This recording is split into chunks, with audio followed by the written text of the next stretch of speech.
Barattoota keenya akkam jirtu nagaa keessanii nageenyi keenya bakka jirtanitti isin haqa qabu guyyaa har'aa kutaa 18ffaa barnoota keenyaatiin deebii qormaataa yeroo darbee kutaa 17ffaa keessatti ilaalle jechoota sagalee dheeraa fi gabaabaa irratti turanii isaaniin deebii isaaniif qabannee dhiyaannetu jirra. Kanaaf haga xumuraatti nu waliin turuu hin dagatinaa.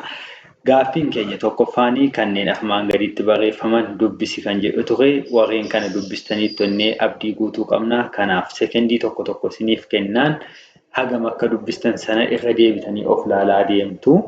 Tokkoffaa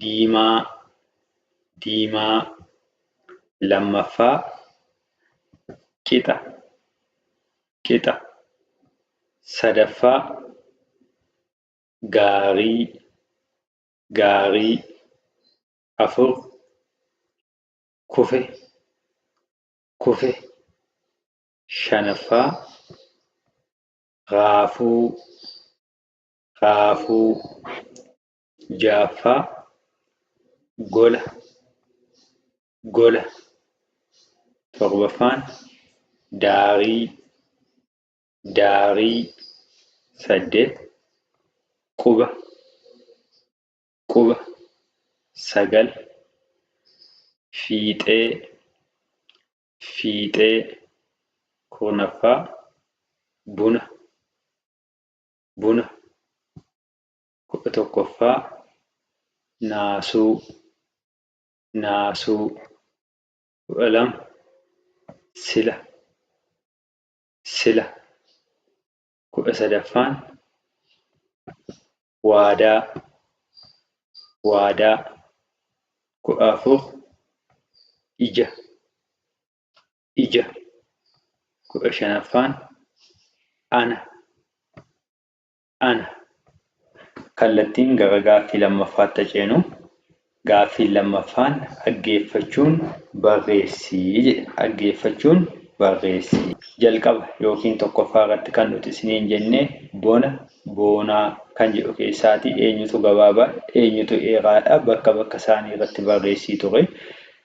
Bona boonaa kan jedhu keessaati bona kan jettu sagalee gabaabaadha. Boonaa kan jedhu immoo dheeraa. Kanaaf bona kan jedhu jecha sagalee gabaabaa jalatti barreeffattu jechuudha. Boonaa kan jedhu immoo jecha sagalee dheeraa biratti.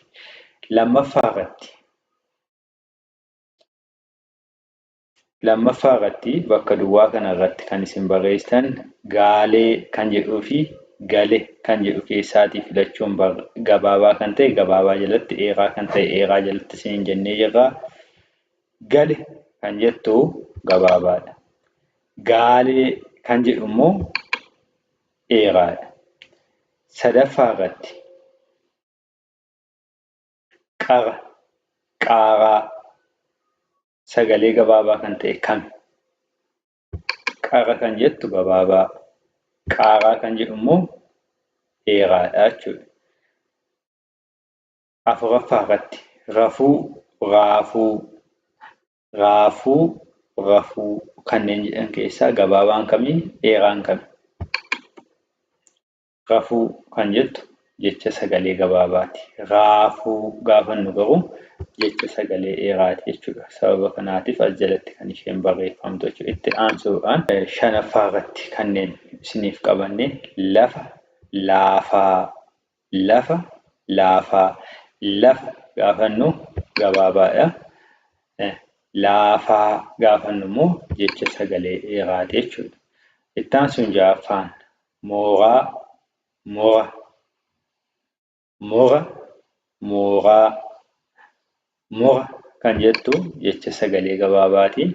Mooraa kan jettu immoo jecha sagalee dheeraati jechuudha.